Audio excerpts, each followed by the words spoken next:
Salut à toutes et à tous, on se retrouve pour une nouvelle vidéo. Bon là, l'hiver il est bien installé, donc du coup on va faire une vidéo plutôt thématique matériel.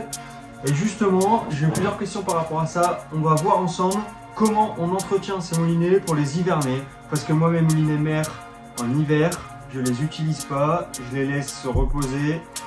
Et je fais quelques manipulations avant de les ranger dans une pièce, bien évidemment à l'abri du soleil et de manière générale plutôt sèche. Donc on va voir ça ensemble aujourd'hui. Ce qu'il vous faut pour réaliser cette manipulation là, il vous faut un torchon, un chiffon, des cotons-tiges, des lingettes nettoyantes toutes basiques, là, les lingettes humides avec un peu de savon et une graisse très fine. Moi j'utilise la 3 en 1 technique. Graisse de vaseline, c'est très bien pour les micro-engrenages et les micro-mécanismes. C'est ce qu'il vous faut pour les moulinets. Alors, comment ça se passe au niveau des étapes? Il y a une première étape rinçage et après on ira petit à petit vers des étapes un peu plus techniques et minutieuses. Du coup, la première étape, quand vous allez nettoyer vos moulinets, vous allez serrer le frein quasiment à fond. Une fois que le frein est serré quasiment à fond, c'est très simple. Vous allez le mouiller avec un jet d'eau ou au robinet très rapidement, bien le mouiller partout. Et surtout, venir mettre le filet d'eau au niveau de votre bobine, sur votre tresse ou votre fil. Laissez couler 10-15 secondes et c'est tout. C'est terminé. Vous le sortez de l'eau, vous le rincez, vous le séchez. Et puis cette partie-là, c'est terminé.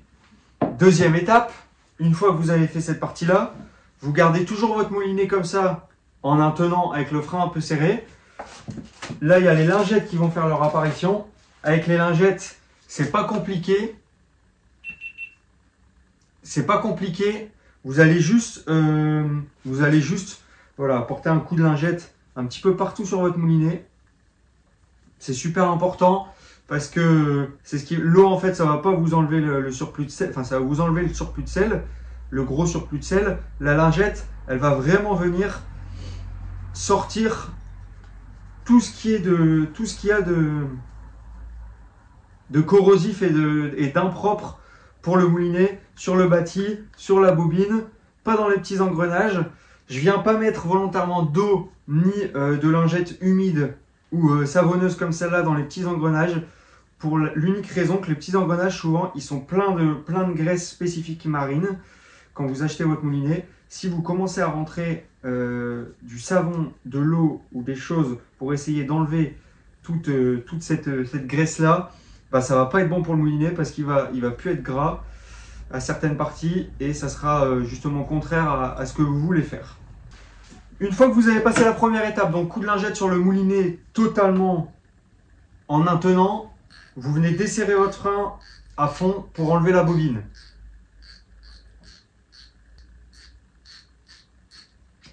Hop, vous avez enlevé votre bobine. Ce que vous faites maintenant, vous ouvrez le pick-up, tout bête, et vous venez nettoyer les petits interstices là, juste là, dans votre rotor, les petits interstices là. C'est super important de passer un coup dedans parce que là, souvent, le sel il stagne. Donc, mettez un petit coup là, très rapide. Hop, ici, sur le pick-up. Donc ça, cette partie-là, c'est OK pour le moment. Deuxième étape, l'intérieur de votre bobine. Souvent, dans la bobine, sur les parois internes, il y a énormément de sel qui vient s'y mettre. Donc ça, petit coup, ça fera pas de mal. Regardez comment c'est sale. Il y a un petit peu de graisse là, mais comment c'est sale à cause de justement tout ce sel qui vient se mettre là. Donc profitez-en pour nettoyer bien comme il faut votre bobine. Vous enlevez la vis du frein. Vous enlevez donc la vis du frein. Et là, pareil. Généralement, dans votre bobine, sur le haut de la bobine ici, à l'intérieur, il y a beaucoup de sel. Vous faites attention parce qu'au milieu de la bobine, là, il y a pas mal de graisse, donc vous ne passez pas le chiffon là, mais vous le passez là, à l'extérieur comme ça, parce qu'il y a énormément de sel qui vient s'ajouter là, si vous ne le faites pas régulièrement. Ici, idem, vous le faites là sur l'extérieur, pour vraiment venir cleaner cette partie-là qui est super importante. Donc là, du coup, vous avez votre moulinet comme ça en deux parties. Vous avez la bobine et puis le bâti ensemble. Vous pouvez enlever la manivelle. Là, on peut enlever la manivelle. La manivelle, pareil, même constat. Vous mettez un gros coup de chiffon dans tous les interstices là. Parce que la manivelle, c'est aussi un endroit qui garde pas mal le sel. La poignée EVA, pareil. Il faut lui mettre un bon coup. Et là, vous en profitez sur le tour. Généralement, les poignées, où vous l'insérez, il y a toujours un petit joint. Sur le tour du joint, là, c'est toujours plein de sel. Plein de sel. Donc ça, vous faites aussi un petit coup propre là-dessus. Une fois que ça c'est fait, le torchon il est plus ou moins sale. Moi, je suis plutôt soigneux de mes moulinets. Donc le torchon, il n'est pas très sale de mon côté. Ce que vous faites maintenant, un petit coton-tige. Super important cette partie-là. Et vous venez nettoyer les petits engrenages là. Type cliquetis de frein. Vous venez mettre un petit coup dessus sans enlever toute la graisse. Un petit coup dessus et un peu autour. Parce que cette zone-là aussi, regardez, la graisse, elle est toute sale, toute noire. Comparé à ce que j'ai à côté qui est très propre. Donc vous pouvez venir nettoyer un petit peu ici. Pareil sur le pick-up. Moi, j'aime bien venir nettoyer les zones où j'arrive pas à accéder avec mon petit chiffon. Donc c'est super important. Là, c'est plutôt propre. Donc vous regardez, vous, hein, de votre côté, vous faites ça pour nettoyer les engrenages où il y a besoin. Là, pour moi, pour le coup, il n'y a pas besoin. La vis, si vous êtes gaucher, vous pouvez l'enlever. Et idem avec votre petit bitonio, vous pouvez venir dégager le sel qui s'est formé juste ici. Hop, nickel, vous la remontez. Donc pour la partie nettoyage, vous voyez, ça va plutôt vite. C'est assez rapide. Moi, l'avantage des moulinets Penn comme ça, c'est qu'ils sont bourrés de graisse hydrophobe. Donc du coup, il n'y a pas beaucoup de sel et d'eau malgré tout qui rentre et qui vient se mettre dans les petits engrenages. Donc du coup, par exemple, sur la tige qui monte et qui descend sur votre moulinet, qui fait osciller votre bobine, moi je vois là, elle est nickel, il n'y a pas beaucoup de graisse dessus. Et pareil, à l'intérieur de ma bobine, c'est plutôt propre. Donc du coup, je suis pas trop embêté avec ça. C'est plutôt des moulinets qui restent propres dans le temps. Donc ça, c'est facile d'utilisation, c'est facile à nettoyer et du coup, ça les rend super robustes. Et dernière étape, des étapes de nettoyage pour pouvoir hiverner votre moulinet, ça va être de le graisser. C'est pas exactement la dernière étape, mais ça va être de le graisser. Selon les différentes marques, il y a plus ou moins des spécificités dans le sens où il y a plus ou moins de moulinets qui sont graissés avec de la graisse vraiment marine. Ça dépend des marques. Par exemple, je sais que Shimano, il y en a un petit peu, mais qu'en fin de saison, généralement, il faut refaire une passe dessus. Là, chez Penn, visiblement, il y en a encore beaucoup. Je ne vais pas avoir le besoin de faire une énorme passe dessus. L'important d'utiliser votre petite graisse, c'est tout simplement de pouvoir relubrifier des zones très spécifiques qui sont vraiment en contact de l'eau saline ou de l'eau douce hein, d'ailleurs, constamment. Donc moi ici, sur mon moulinet, en l'occurrence, j'ai mon galet de pick-up. Donc mon galet de pick-up, c'est simple, je mets une goutte à l'avant, une goutte à l'arrière. Et ça suffit. Je prends mon coton-tige et je le fais tourner. En le faisant tourner comme ça va bien se répartir partout. Une goutte ici, je viens mettre une goutte sur la tige filetée où vient se mettre dedans votre vis de bobine. Je mets une seule goutte. L'erreur que beaucoup de personnes font, et c'est dommage, sur votre tige qui monte et qui descend et qui fait osciller votre bobine. Sur le bas de votre tige, c'est la partie de la tige qui rentre dans votre bâti.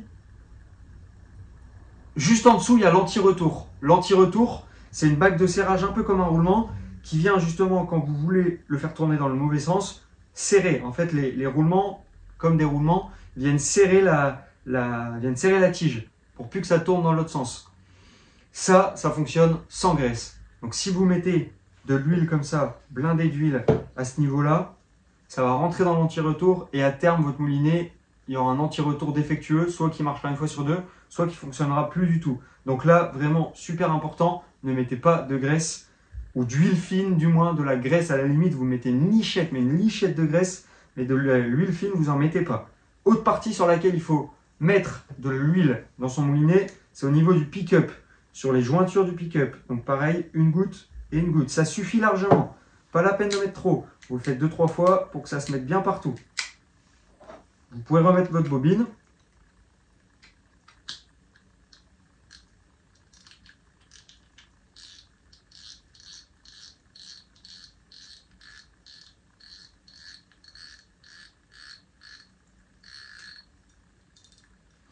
Et dernière partie sur laquelle je vais mettre quelques gouttes d'huile, ça va être sur la tige filetée. Je mets une goutte sur la tige filetée qui rentre dans le moulinet pour la poignée, sur la jointure ici, très important, et sur le roulement qu'il y a au niveau de votre poignet vraiment. Là, c'est un roulement qui prend vraiment cher, cette partie-là. Donc, c'est bien de le lubrifier avant de le ranger. Comme ça, il n'y aura pas de pointe de rouille qui va s'installer dans le moulinet. Vous remontez ça, vous faites tout tourner comme il faut. Vous faites un petit peu tourner le moulinet. Avant de le ranger, super important, le frein, vous le desserrez au maximum pour qu'il soit totalement libre. Pourquoi? Parce que selon les gammes de moulinets, vous avez des moulinets qui sont avec des freins à lamelle carbone et des moulinets qui sont avec des freins à lamelle nylon ou quoi qu'il en soit, c'est des couches de lamelles de différentes matières. Si vous le laissez serrer, les couches elles vont se comprimer, elles vont vraiment se comprimer et au bout d'un moment, elles vont s'écraser, se casser, se fissurer. C'est au moment où vous commencez à les fissurer que le frein ne sera plus efficace du tout et plus du tout précis ni progressif. Donc pensez, et déjà à chaque utilisation, à la fin de l'utilisation, vous le desserrez à fond, et encore plus quand vous le rangez, vous desserrez votre frein au maximum. Vous le passez un petit coup de torchon, de chiffon, pour enlever tout le surplus de graisse, ou de savon qu'il y aurait. Vous le laissez bien sécher, pour que la tresse sèche, et que si il y a des parties où il y a encore un peu d'eau, ça sèche bien. Vous le rangez dans sa housse ou dans sa boîte, et du coup, comme je l'ai dit, dans une zone sèche et à l'abri de la lumière du soleil, la lumière naturelle du soleil, ce qui pourrait détériorer vos fils et d'autres parties du moulinet. Donc voilà, la vidéo elle touche à sa fin. C'était une vidéo plutôt rapide sur ce pavé là. C'était important pour moi de vous faire cette vidéo là. Il y a beaucoup de gens qui me posent des questions sur l'hivernage de mes moulinets. Je fais pas spécifiquement de choses en plus sur mes moulinets. J'ai toujours fonctionné comme ça a toujours très bien fonctionné. On va mettre un tout petit peu d'huile, le nettoyer, s'assurer que tout le sel soit parti, et puis c'est ok, il peut partir en hivernage sans aucun problème. En tout cas, j'espère que la vidéo vous aura plu. Moi, ça m'a fait plaisir de vous faire cette vidéo là. On se dit à très vite pour d'autres vidéos, et je pense que cet hiver, il y aura plusieurs vidéos thématiques comme ça, matériel, sur la canne à pêche, sur l'entretien de leurre, etc. On verra comment ça se passe. Mais en tout cas, portez-vous bien, et à bientôt. Ciao, ciao!